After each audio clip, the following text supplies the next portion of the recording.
Dave, how old were you, and what were you doing at the time your first visit to Riker'S?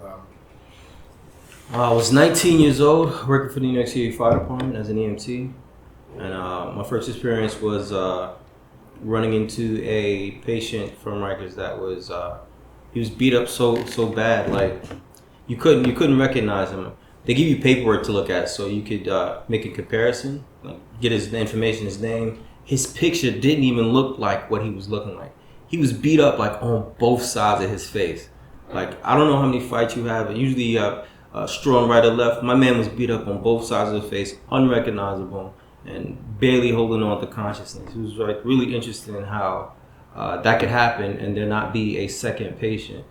So your assumption would be that was, how did he attain those injuries? my assumption is that he was beat up by the staff, or he was beat up by someone other than a prisoner. And sometimes you show up and you just observe observation, just watching. Some of the guards may have like armored gloves, and the armored gloves are like, what is that for? He's in cuffs. Right. How was the environment walking in? Going in there, all right. So the smells are so different depending on where you are. You would think like there's a bathroom 3 feet away from you at all times.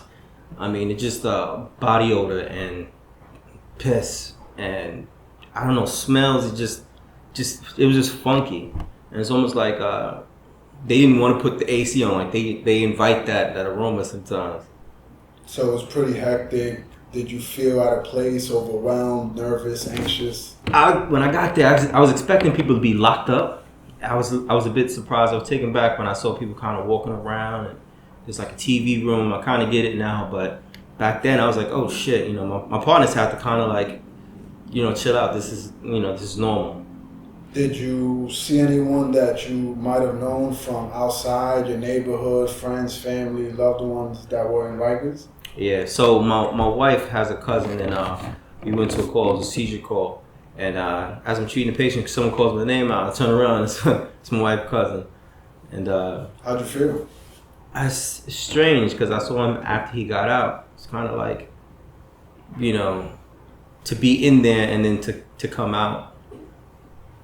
It's like what the mentality you have to be in there is kind of. Did you feel empathy, like sympathy, as far as you were only there for a few minutes to do what you were being paid to do at that time?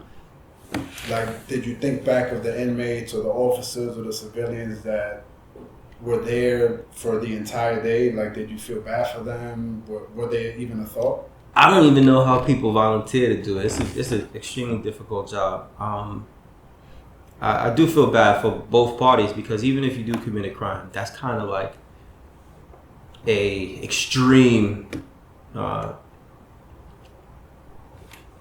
effect or result for committing a crime.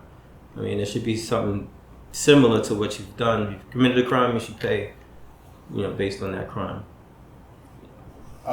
Any other calls that kind of stood out to you? Every time, did you get the same feeling when you crossed that bridge? Did you prepare yourself mentally, emotionally? Every time I've gotten a call that I've had to prepare myself mentally. There's one place they called the Tuna. I've never been there, but they kept calling it the tuna can or something like that. And they was just like, don't go there.